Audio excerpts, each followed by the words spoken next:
An Arab backfire on Hamas in Jerusalem and in Gaza. Join Khaled Abu Toameh and myself, Dan Diker, on Our Middle East. Al-Shaq al-Satlana.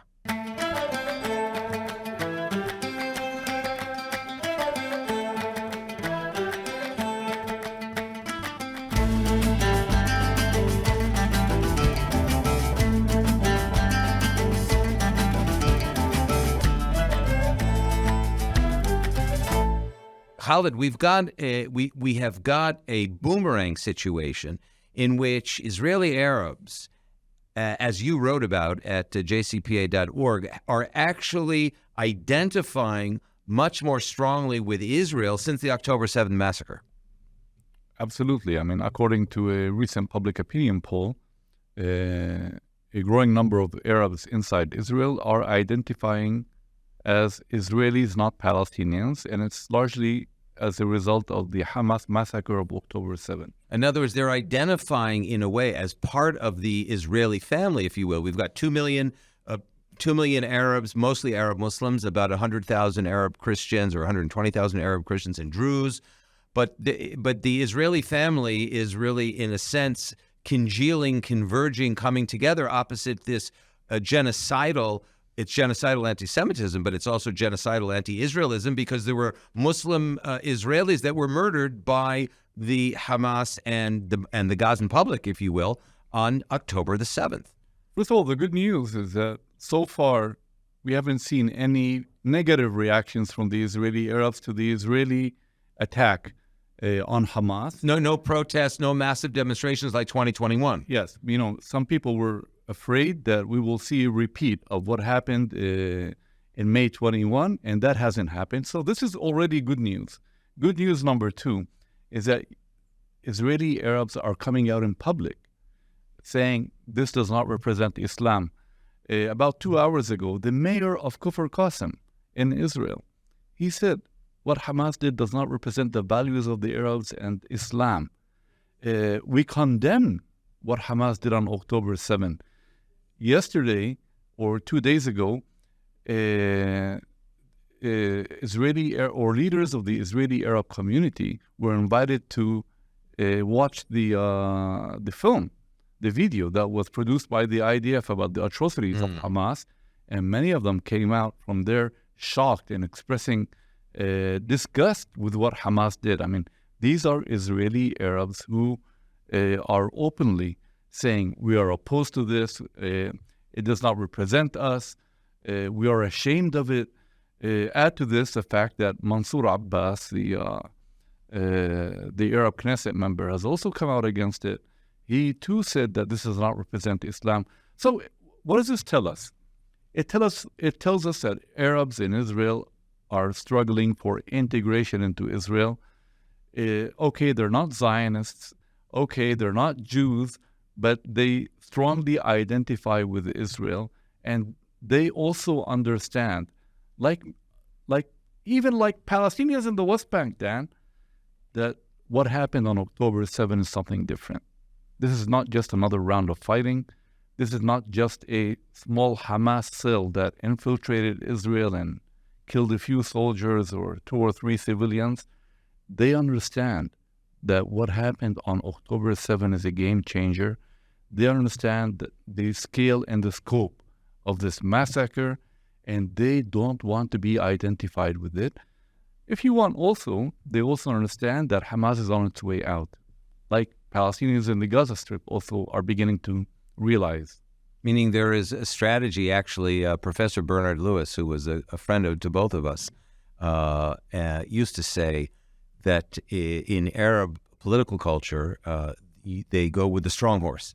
And perhaps so they're looking at Israel really as the strong horse now and decide they want to identify with. If you recall earlier on our program, I said that when Palestinians see that the IDF is going after Hamas, and when they begin to realize that Hamas is losing, then you will hear voices coming out against Hamas. Then you will see Palestinians who are prepared to stand up against Hamas in public. And we are beginning to see that in the past few days. So perhaps there's an opportunity here which would be worthwhile to chat about for a minute. Many times Israel misses the opportunity to embrace its own larger minority public. What is the opportunity now for Israel? In other words, if you were the minister of interreligious affairs or intercommunal, interethnic affairs, how should we be thinking about governmental outreach? Well, first of all, Israel needs to understand that it is in its interest to embrace its non-Jewish citizens and not alienate them, especially given the fact that most of them have displayed loyalty to Israel, and it's not new, by the way. Most of the non-Jews inside Israel, the Muslims, the Christians, the Druze, the Circassians, have always been loyal citizens to Israel. They've always accepted Israel. They've always they've always been fighting for integration into Israel. So what needs to be done right now is to seize the opportunity, and this is the right time then, to embrace the Arabs. How do you do that? By increasing funds to the Arab sector, by absorbing more Arabs in the public sector, by improving infrastructure, by behaving or by acting as a state towards its equal citizens. The Arabs should be treated fully equally on the basis of citizenship and not religion. Israel should judge people not according to their religion, but according to their citizenship. And this is an Israeli interest. I mean, if a Druze is good enough to serve in the army and get killed fighting Hamas, and if Arabs are good enough to serve in the police force, then there is no reason why there should not be, 100% integration. It is time for Israel to open up for all Israeli governments and welcome the Arabs who want to be part of the state. If you don't do that, you're actually empowering the radicals among the Arabs inside Israel. If you want to undermine the radicals amongst Israeli Arabs, the best way to do it is by embracing the Israeli Arabs and not alienating them. For sure. In fact, we should say that in certain professional areas like pharmacy, for example, you have 49% of all pharmacists in Israel come from the Arab sector. 25% in the medical sector do come from the Arab sector, which is actually much higher than their proportional population in Israel. So there are some encouraging signs, and there have been encouraging signs. I mean, I'm not saying Israel hasn't done anything for its Arab minority. I'm saying Israel is not doing enough. Yeah, you can always do more now. Yeah. And now is the time. You're saying now is the moment. Why? Because one of the goals of Iran and Hamas and Palestinian Islamic Jihad and Hezbollah was to damage relations between Israel and the Arabs inside Israel, Israel and the Palestinians, and Israel and the Arab countries, and we should not allow that to happen. Hamas was hoping that after the war began, we will see what they call the united battlefields, the unity of the battlefields. They were hoping that Arabs inside Israel will join. They were hoping that Palestinians in the West Bank will join, that Arabs in East Jerusalem, of course, in addition to Hezbollah, and that has not happened. This is also good news, by the way. That is good news. In fact, we should tell our audience, our viewers, our listeners, that the strategy of Hamas on October the 7th was to go much further than the South. It was actually to go up towards the coast and cut across to Jerusalem and actually cut Israel in half through these major kidnapping and subversion plans. And you've got 3,000 Hamas and even members of the Gazan public on motorcycles and in pickup trucks, in hundreds of them driving all over Israel. You would have a major disaster on your hands. This is what you're talking about. And they did not differentiate between young and old, Arab and Muslim. They killed anyone they saw on their way. That's what I don't understand, frankly, as a student of the Middle East, is what was it about these Bedouin Israelis, Muslim Bedouin Israelis? They were massacred as well, 50 or 60 of them in the south. When they announced themselves to the Hamas as we are your brothers, we're Muslim Arabs. How did the Hamas act against them as arch enemies? First of all, I think we're talking about 40 to 50 Arabs or Muslims who were killed, injured, and kidnapped altogether. Maybe 16 or 17 from the Bedouin community. But Dan, it really surprised me that they also butchered Muslims who openly identified as Muslim and who looked Muslim, who appeared, a woman in a hijab, a mother of of 9 children, who's telling you, I'm Muslim like you. But what sticks in my mind? What was that scene where they caught a Palestinian from East Jerusalem? Oh, the bus driver. Yeah. And he's telling them, I'm Maqdisi, I'm a Jerusalemite, I'm Arab, I'm Muslim. And they were telling him, but you work for the kuffar, for the infidels. This is something we haven't seen in the past.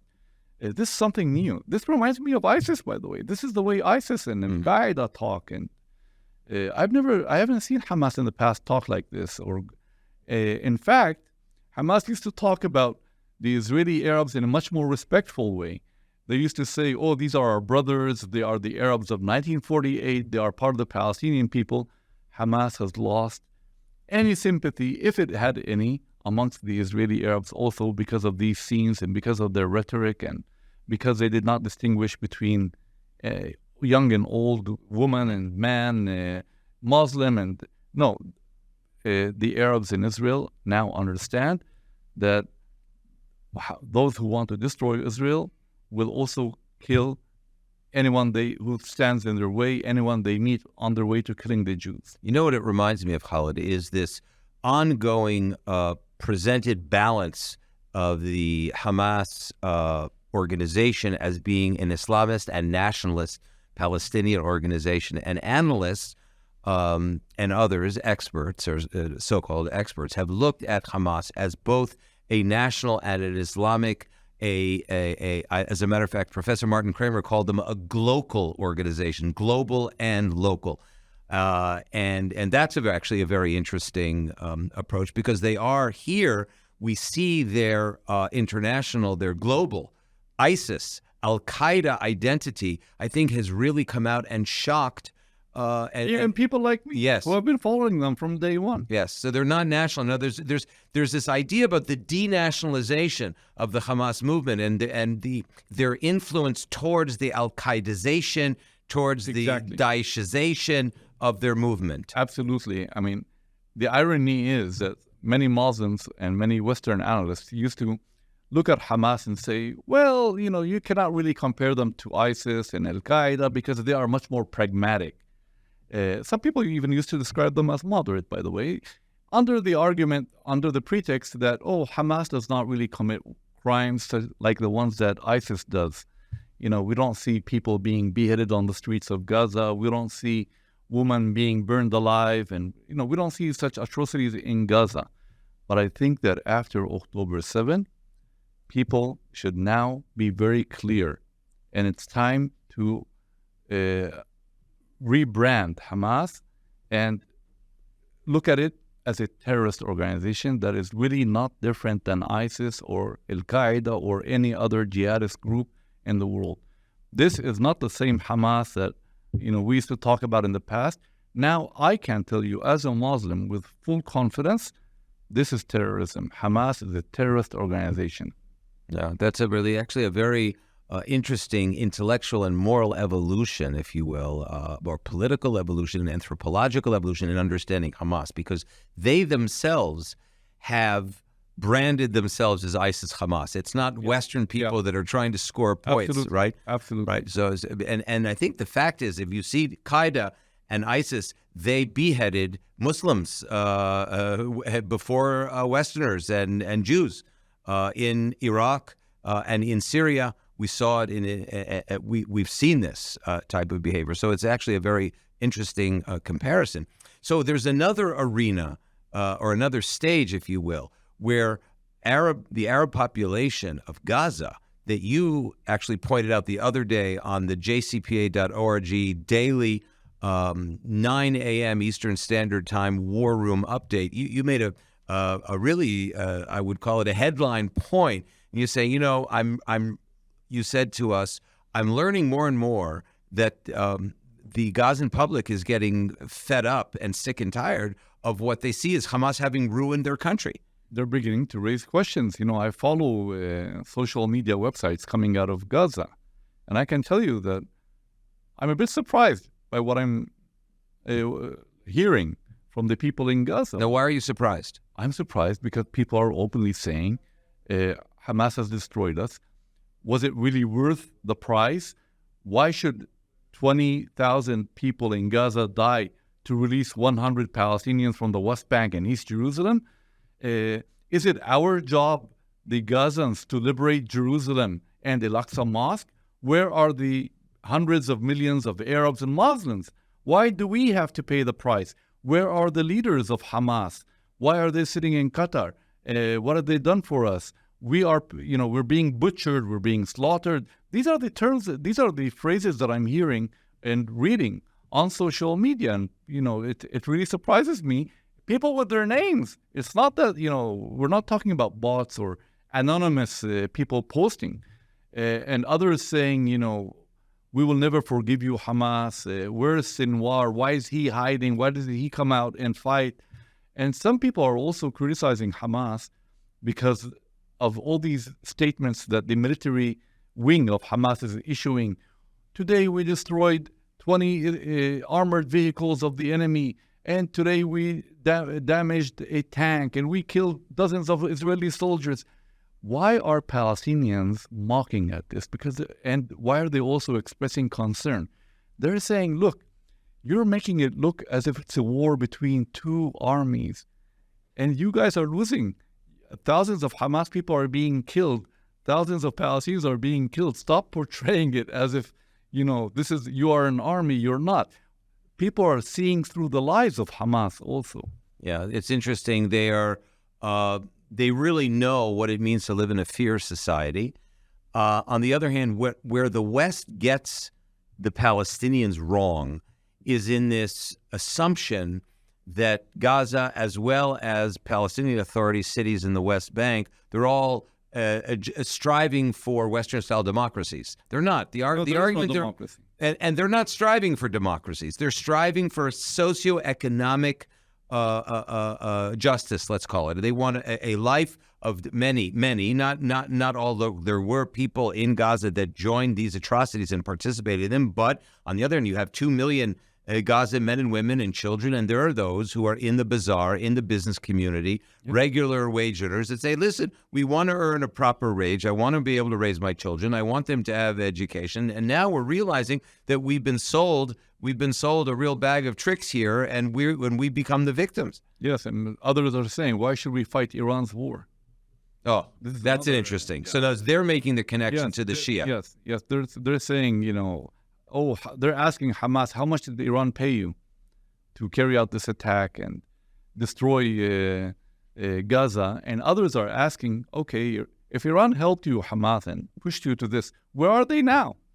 What have they done for Hamas, and what have they done for the people of Gaza? Yeah, Iran did not even send 1/10 to the displaced people. They did not send any humanitarian aid to the people in the Gaza Strip. All what Iran has been sending to the Palestinians over the past 10, 15 years are rockets, missiles, and other types of weapons. That's all. So people in Gaza, they know, and they've always known that, by the way. Now they're beginning to speak out, and this is what's interesting. Why? Because they feel that Hamas has been weakened. And the more you weaken Hamas, the more you will see people rising up and talking against Hamas. They see Hamas weakening, and they also see the years of Iranian leaders' photographs and pictures throughout Gaza. You saw how many pictures of Khamenei, Ahlan wa sahlan, welcome. And this was an Iranian regime deception campaign to influence the people of Gaza, even though what's interesting is that you and I know, big secret, that the Shia and the Sunnah don't exactly get along all too well, especially when it comes to radical regimes, murderous regimes like the the mullahs in Tehran, they hate the people of Gaza probably as much as they hate the Jews. I mean, there's only one thing they have in common, which is hatred. They're for Muslims. Israel. Oh, hatred for, yeah, right. The enemy of my enemy. Yeah. The Sunni-Shia conflict is not a new one. We call it the sushi conflict. But the only thing that, they have in common is a shared enemy, Israel. Yeah, and this is what the Iranian regime has banked on in their attacks on Israel from Lebanon, from Syria, from Gaza. They thought they would encircle Israel like in a pincer movement, and here, in a way, it's starting to backfire.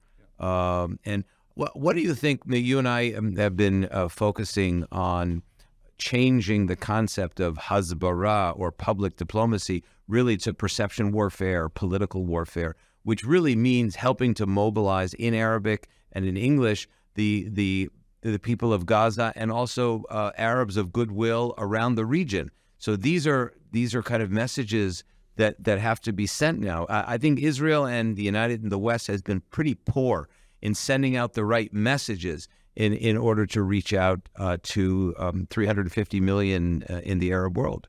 I think what we need to do is to follow what is being said in Arabic, the discourse, what the complaints by the people in Gaza, and translate them and disseminate them, distribute them, let people know. That's the only way to do it right now.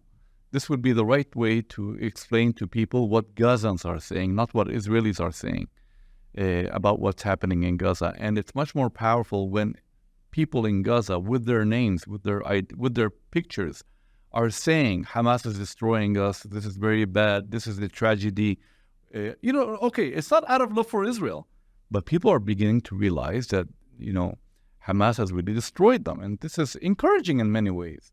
So this is where the international community needs to be very clear who they are siding with. I mean, it's evil versus good. And if the international community continues to support Israel's effort to destroy Hamas, that would be very helpful to the Palestinians in the Gaza Strip. Well, as we see it happening, as you were bringing to us. And that's why on our Middle East, Al-Shakal Al-Satlana, what we were trying to do here, Khaled, this is an idea that you and I have spoken about for years and years, is to really turn the Middle East or show the Middle East from the inside out. And here what we've had today is this conversation, a little bit briefer today, but to point out how the Arab world in Gaza, as well as in Israel, how they're thinking about things today. And that's what we're trying to bring to our listeners and viewers every week, is a really inside view of how complex the region is, in a way, how many opportunities there are if those opportunities are taken. Yeah, I totally agree.